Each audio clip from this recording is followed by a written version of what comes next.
গুলশান এক মোড়ে নামবেন, চলেন 150 টাকা দিয়েন। কত দিবেন? 100 যাবেন বরাবর?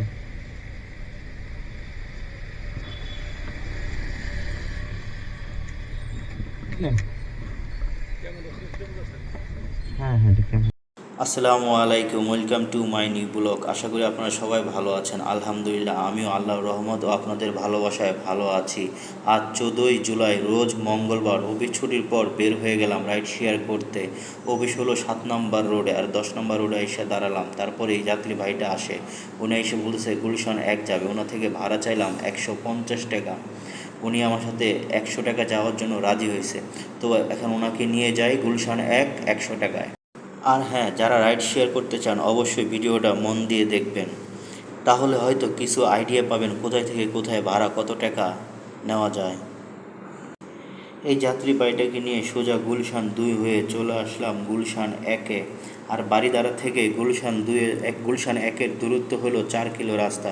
4 কিলো রাস্তা এসে ভাড়া পাইলাম 100 টাকা পার কিলো। এখানে 25 টাকা করে পড়ছে, যাক আলহামদুলিল্লাহ।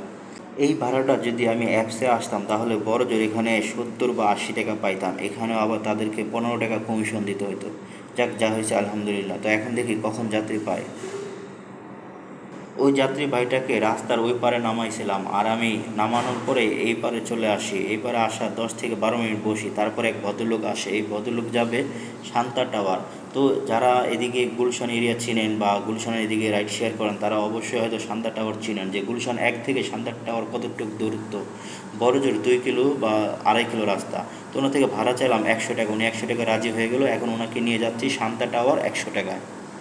এই ভাইটাকে নিয়ে পুলিশ প্লাজা হয়ে সোজা চলে আসলাম শান্তা টাওয়ার। আর গুলশান এক থেকে এখানকার দূরত্ব হলো 2 কিলো 2 পয়েন্ট রাস্তা, মানে 2 কিলো রাস্তা। 2 কিলো আসার পর ভাড়া পাইলাম 100 টাকা, মানে পার কিলো এখানে 50 টাকার মতো পড়ছে, যাক আলহামদুলিল্লাহ। আর এখন এখানে না দাঁড়িয়ে আমি সোজা চলে যাব পুলিশ প্লাজা, কারণ এখানে যাত্রী পাওয়ার সম্ভাবনা খুবই কম। তারপর একটু দেখবো মোড়ে গিয়ে, যদি পাই তো পাইলাম আলহামদুলিল্লাহ, না পাইলে ডাইরেক্ট সোজা পুলিশ প্লাজা চলে যাব। এখানে বাস নাই তো, এখানে ওই যে নদী পার হইতে হবে, নদী পারে ওই সাইডে যেতে হবে, হাতিঝিলটা না।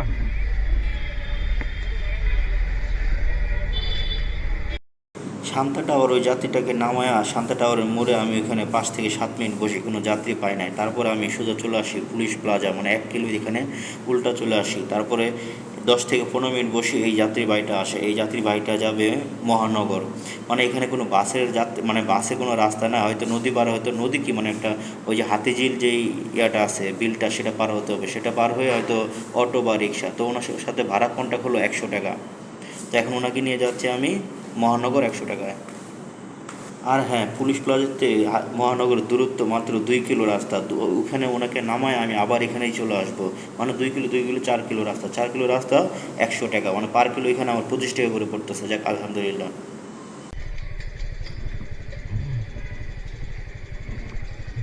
দেখছেন এই মোটর সাইকেল, এখানে মোটর সাইকেল ছাড়া আর অন্য কোনো গতি নাই, বুঝছেন? নাহলে আপনাকে ওই যে নৌকা পার হইতে হইতো, পরে আবার এদিক দিয়ে আসতে হতো একটা। পুলিশ প্লাজা থেকে মহানগর আসতে আমার সময় লাগছে মাত্র 5 থেকে 6 মিনিট। এর ভিতরে ভাড়া পাইলাম 100 টাকা। মানে এখন আমি আবার পুলিশ প্লাজায় চলে যাব। মানে 2 কিলো 2 কিলো 4 কিলো, মানে 4.5 কিলো রাস্তা ধরতে পারেন। 4.5 কিলো রাস্তা আইসা ভাড়া পাইলাম 100 টাকা। মানে এটা খারাপ না, ছোট ভাড়া, মানে ইনকাম বেশি।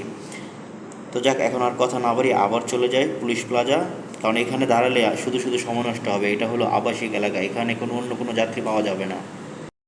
লাগাতে পারবেন? লাগান কষ্ট করে।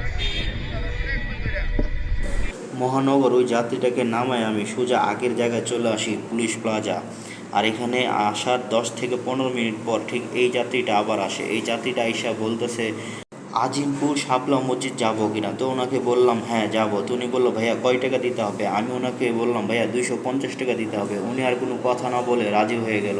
উনি বললো ঠিক আছে চলেন। তো এখন 250 টাকা নিয়ে যাচ্ছি ওনাকে আমি আজিমপুর শাপলা মসজিদ। শাপলা মসজিদটা তো মনে হয় এইদিকে না, বামি শাপলা মসজিদটা। আজিমপুর পর্যন্ত আসা হয়, ওই কবরস্থান পর্যন্ত আসা, মানে এইদিকে আসা হয় না কখনো।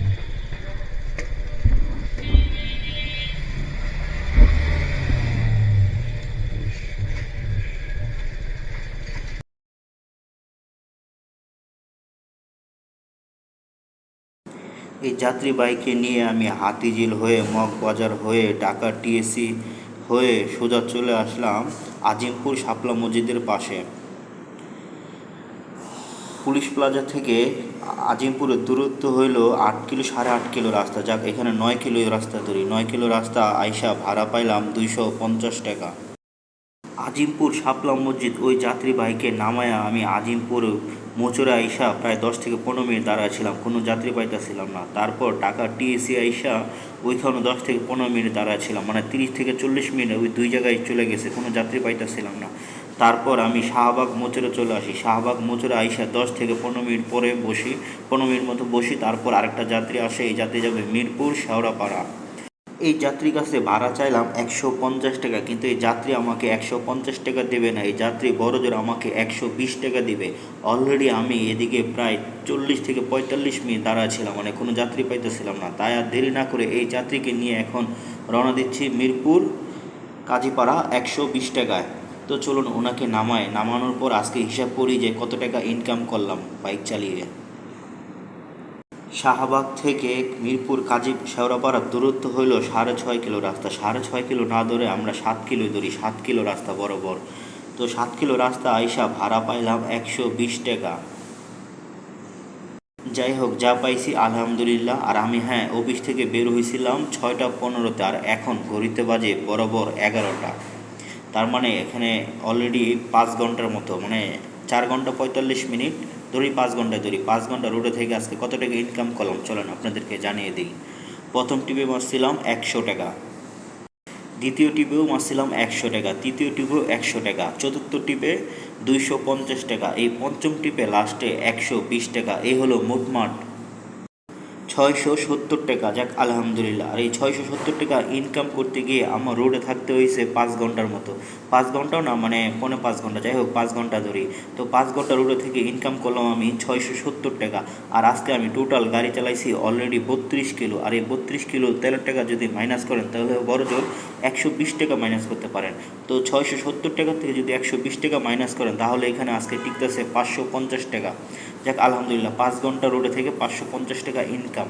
তো ভাই, ভিডিওটা কার কাছে কেমন লাগছে, যদি ভালো লাগে তো অবশ্যই একটা লাইক, একটা কমেন্ট করে দেবেন। আর যদি আপনার কোনো ভাই ব্রাদার বন্ধুবান্ধব রাইড শেয়ার করতে চায় তো অবশ্যই ভিডিওটা তাদের সাথে শেয়ার করুন। তো আজকের মতো এখানেই শেষ করতেছি। ভালো থাকবেন, সুস্থ থাকবেন। আসসালামু আলাইকুম।